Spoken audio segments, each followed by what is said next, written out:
नमस्कार मैत्रिणींनो, श्री स्वामी समर्थ. जय जय स्वामी समर्थ. आपण पाहणार आहोत अधिक मास, पुरुषोत्तम मास. हा हिंदू धर्मात अत्यंत पवित्र जाणारा कालखंड आहे. ह्या महिन्यात केलेले जप, तप, दान, व्रत, उपासना ह्यांना विशेष महत्त्व दिले जाते. अधिक मासात अनेक प्रकारची व्रत केली जातात. त्यापैकी एक गोपद्मे व्रत हे अत्यंत पुण्यदायी आणि फलदायी व्रत मानले जाते. ह्या व्रताचे पालन केल्याने पापाचा नाश होतो, जीवनात सुख समृद्धी येते आणि भगवान विष्णूची कृपा प्राप्त होते. खाली आपण अधिक मासात गोपद्मे व्रत कसे करावे ह्याविषयी सविस्तर माहिती पाहूया. गोपद्मे व्रत म्हणजे काय? तर गोपद्मे व्रत ह्या शब्दाचा अर्थ आहे गायीच्या खुराच्या आकारासारखे पद्य, कमळ. ह्या व्रतात भगवान विष्णू आणि गोमातेचे विशेष पूजन केले जाते. गोपद्मे व्रत हे मुख्यतः पुण्य, शांती, आरोग्य आणि समृद्धी प्राप्त करण्यासाठी केले जाते, तर लक्ष्मी अखंड राहण्यासाठी केले जाते. हे व्रत स्त्री, पुरुष, गृहस्थ, ब्रह्मचारी कोणीही करू शकतात. विशेषतः अधिक मासात केल्यास त्याचे फळ अनेक पटीने वाढते असे मानले जाते. त्यामुळे अधिक मासात जेवढे पुण्य करता येईल तेवढे पुण्य करा, व्रत करता येईल तेवढे व्रत करा. गोपद्मे व्रताचे महत्त्व पाहूया आपण. अधिक मासात केलेले गोपद्मे व्रत खालील कारणासाठी खूप महत्त्वाचे आहे. भगवान विष्णू प्रसन्न होतात, आर्थिक अडचणी दूर होतात, कौटुंबिक सुख शांती मिळते, आरोग्य सुधारते आणि पुराणानुसार अधिक मासात केलेले एक व्रत वर्षभर केलेल्या व्रता इतके फलदायी असते. तर व्रत कधी करावे हे आपण पाहूया. अधिक मासातील कोणत्याही शुभ दिवशी हे व्रत करता येते. विशेषतः एकादशी, द्वादशी किंवा पौर्णिमा ह्या दिवशी करणे अधिक फलदायी मानले जाते. सकाळी सूर्योदयानंतर व्रत करावे. व्रतासाठी आवश्यक साहित्य काय लागणार आहे?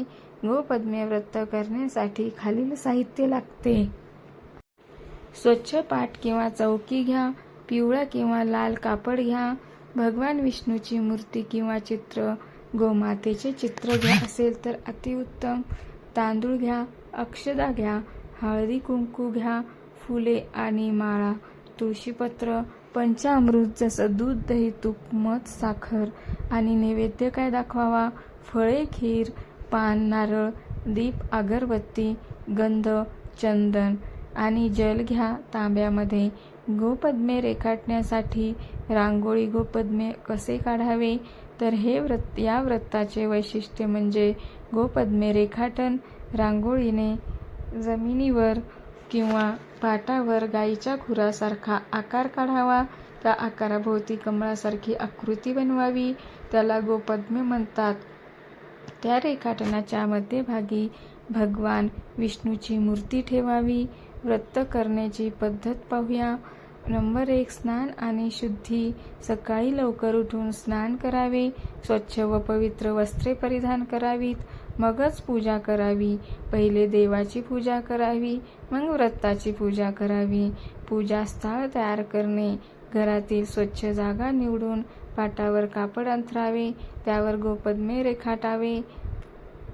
नंबर 3. देवताची स्थापना कशी करावी? गोपद्म्याच्या मध्यभागी भगवान विष्णूची मूर्ती किंवा फोटो ठेवावा. शक्य असल्यास गोमातेचे चित्रही ठेवावे. नंबर 4. संकल्प करावा. हातात पाणी घेऊन संकल्प करावा. मी आपले नाव आणि अधिक मासात गोपद्मे व्रत करीत आहे. भगवान विष्णू प्रसन्न व्हावेत, या माझ्या सर्व इच्छा पूर्ण व्हाव्यात असे म्हणावे. नंबर 5. पूजन विधी. भगवान विष्णूंना गंध, अक्षदा, फुले अर्पण करावीत. त्यानंतर तुळशीपत्र अर्पण करणे आणि अत्यंत महत्त्वाचे आहे, पंचामृताने अभिषेक करावा. दीप व अगरबत्ती लावावी. नंबर 6. मंत्र जप कसा करायचा आहे पाहूया. खालील मंत्राचा जप करावा. ओम नमो भगवते वासुदेवाय नमः. ओम विष्णवे नमः किमान 108 वेळा जप केल्यास अतिउत्तम असते. नंबर 7 कथा श्रवण करावी. तर गोपद्मे व्रताची कथा ऐकावी किंवा वाचावी. कथा ऐकल्याने व्रत पूर्णत्वास जाते.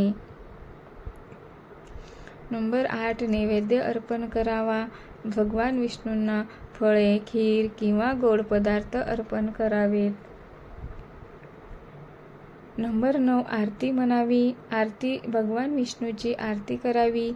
10 प्रदक्षिणा आणि नमस्कार देवाभोवती प्रदक्षिणा घालून नमस्कार करावा.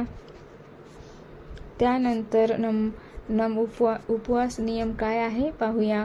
शक्य असल्यास दिवसभर उपवास करावा आणि फळाहार किंवा एक वेळ साधे जेवण सुद्धा घेऊ शकता. सात्विक आहार घ्यावा. त्यानंतर मांसाहार मध्ये वर्ज्य करावे. कोणी तर निरंकारही उपवास करता, काहीही खात नाही, फक्त पाण्यावरच राहता. व्रताचे नियम पाहूया आपण. सत्य बोलावे, वाईट विचार टाळावे, दानधर्म करावा, कोणाबद्दल वाईट विचार नाही करायचे. ब्राह्मण गरजू लोकांना अन्नदान करावे. गोसेवा करणे अत्यंत पुण्यदायी मानले जाते. कोणाचे वाईट जितू नाही, कोणाबद्दल वाईट करू नये. मनामध्ये सकारात्मक विचार ठेवावे, नकारात्मक विचार करू नये. व्रताची कथा आक्षेप पाहूया आपण. पुराणानुसार एकदा एक गरीब ब्राह्मण अत्यंत दुःखी जीवन जगत होता. त्याने अधिक मासात गोपद्मे व्रत केले. श्रद्धेने केलेल्या ह्या व्रतामुळे भगवान विष्णू प्रसन्न झाले आणि त्याच्या जीवनातील सर्व संकटे दूर झाली. त्याला धन, सुख आणि समाधान प्राप्त झाले. या कथेतून हे स्पष्ट होते की श्रद्धा आणि भक्तीने केलेले व्रत निश्चितच फळ देते. त्यामुळे तुम्ही पण ह्या अधिक मासात हे व्रत नक्कीच करून बघा. व्रताचे फल मिळते. गोपद्म व्रत केल्याने खालील फायदे मिळतात. आर्थिक स्थैर्य, मानसिक शांती, रोगापासून संरक्षण, कौटुंबिक सुख, आध्यात्मिक उन्नती. कोण करू शकते हे व्रत आपण पाहूया. स्त्री आणि पुरुष दोघेही, विवाहित आणि अविवाहित, वृद्ध आणि तरुण, हे कोणत्याही जाती धर्माचा व्यक्ती श्रद्धेने करू शकतो.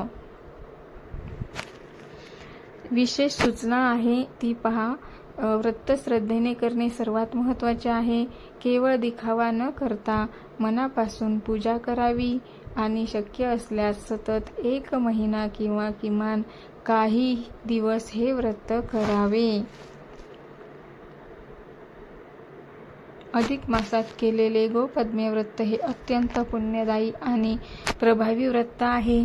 या व्रताच्या माध्यमातून आपण भगवान विष्णूची कृपा प्राप्त करू शकतो आणि जीवनातील अनेक समस्या दूर करू शकतो. श्रद्धा, विश्वास आणि नियमाचे पालन केल्यास या व्रताचे फळ नक्की मिळते.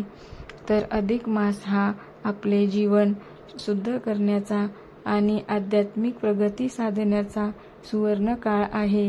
ह्या काळात गोपद्मे व्रत करून आपण आपल्या जीवनात आणू शकतो. मी तुम्हाला अजून अधिक मासात काय काय करायचे आहे व्हिडिओत घेऊन येणार आहे.